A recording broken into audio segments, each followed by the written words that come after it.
Obsesif, ngobrol santai, seru, dan inspiratif.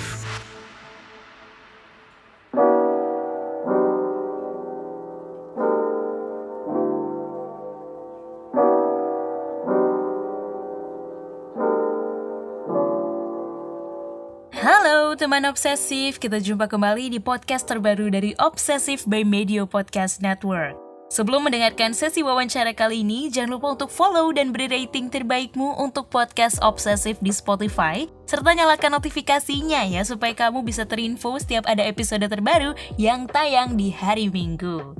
Jangan lupa juga untuk follow Instagram dan TikTok kami di @medio by KG Media, supaya nggak ketinggalan info terbaru seputar podcast di jaringan media lainnya. Episode kali ini cocok banget, khususnya bagi kamu yang beraspirasi menjadi pemimpin. Kita bakal bahas kepemimpinan, mulai dari kulitnya sampai ke akar-akarnya. Menurut Kate Green dalam buku Leadership, Limits and Possibilities, kepemimpinan berarti kemampuan individu dalam sebuah organisasi atau tim untuk memimpin, memengaruhi, atau memberi bimbingan arahan bagi anggota lainnya di organisasi tersebut. Lantas, bagaimana caranya menjadi pemimpin yang baik dan benar bagi anggota tim?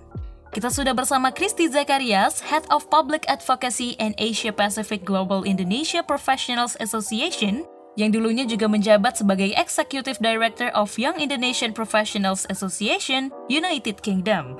Yuk kita simak bincang-bincang Ellen Bellion, produser Medio by KG Media, bersama Christy Zacharias berikut ini.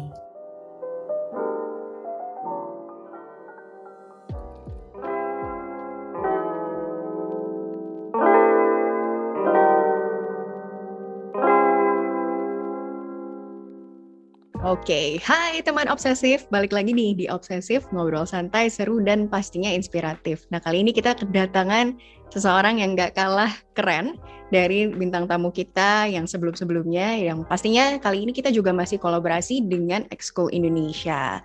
Nah, di sini sudah ada Christy Z atau Christy Zacharias. Hai Christy. Halo semuanya. Halo, apa kabar nih Christy? Nah, Christy ini teman-teman lagi di UK loh. Sekarang tinggalnya juga di sana gitu ya, Christy ya. Apa kabarnya nih? Baik. Semoga semuanya sehat juga. Jadi kayaknya banyak nih hal-hal yang sudah Christy lakukan hingga sampai sekarang yang mengharuskan Christy untuk berperan sebagai leader gitu. Kemudian bagaimana Christy menggambarkan pengalaman atau tantangan selama bisa dibilang ketika memimpin, misalnya contohnya di PAYUK dulu hingga sekarang juga menjadi pemimpin di GIPA ini. Jadi menurutku selama pengalaman aku jadi pemimpin, at the core of it menurutku gak pernah terlintas di benakku untuk kayak, oh mau bikin ini biar aku bisa mimpin, biar jadi terkenal, atau biar masuk TV, atau biar dapat penghargaan. Sebenarnya gak pernah ada maksud, tapi what I believe is, aku tuh orang yang kayak curious, atau kayak suka banget penasaran. If I see something that's not right, terus aku merasa tertantang, and I'm very passionate about the issue, I will try to make things better. Like I will try to start something, try to challenge the status quo. Makanya kayaknya naturally ke depannya, karena memiliki vision dan karena memiliki empathy, it becomes a natural progression ke posisi pemimpin ini yang tadi kalian bilang. Nah, menurutku kalau dari pada dasarnya setiap pemimpin memiliki vision and mission ya kan. Tapi jadi what I learned the most dari perjalanan aku selama ini adalah bagaimana kita menetap kepada purpose, kayak purpose-nya tetap sama tapi how do we adapt?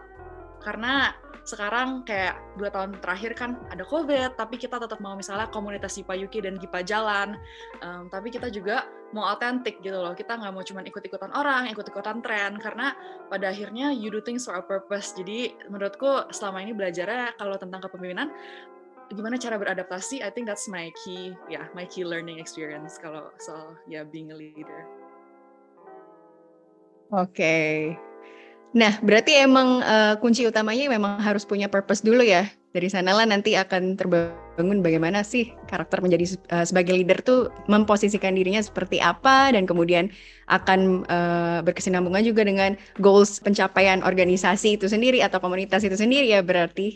Kemudian kalau menurut Christy juga gitu ya, apalagi menjadi leader yang muda, apa saja sih sebenarnya traits of future leader menurut kamu? Dan kenapa hal itu penting? Iya, menurutku trait of future leader kemampuan untuk melihat solusi-solusi yang melibatkan multi-stakeholder dan multi-issues. Karena menurutku sekarang everything is very interconnected. Isu tentang misalnya, kalau misalnya kita ngomongin climate change, terus sama kesetaraan ekonomi atau sosial gitu, kalau di Indonesia kan lumayan senjang banget, kayak bener-bener either you're super rich or like you're super not rich gitu kan, jadi kesenjangannya lumayan gede. Terus ada climate change juga, terus ada misalnya banyak kayak isu politik atau isu ekonomi gitu-gitu kan. I think in terms of being a future leader, people are constantly looking for integrated solutions, meaning that kalau misalnya kamu bisa menyodorkan solusi yang mengatasi berbagai macam masalah yang sebenarnya connected gitu loh. Jadi mungkin kalau untuk future leaders sebenarnya tanggung jawabnya lumayan berat, karena kita sekarang udah belajar dan udah mendengar lebih banyak tentang kayak how everything is connected. Kayak misalnya COVID itu kan nggak cuma isu kesehatan, karena kalau isu kesehatan semua lockdown, terus ekonominya juga turun misalnya, atau banyak juga saluran bantu di government tuh gimana keluarinnya, terus how do we help people yang nggak bisa work from home gitu kan. Jadi sebenarnya isunya jadi banyak. Jadi as a leader for the future harus fleksibel juga, bisa melihat dari berbagai macam sisi, terus stakeholdernya juga dari berbagai macam stakeholder gitu. So that's the biggest challenge, going forward.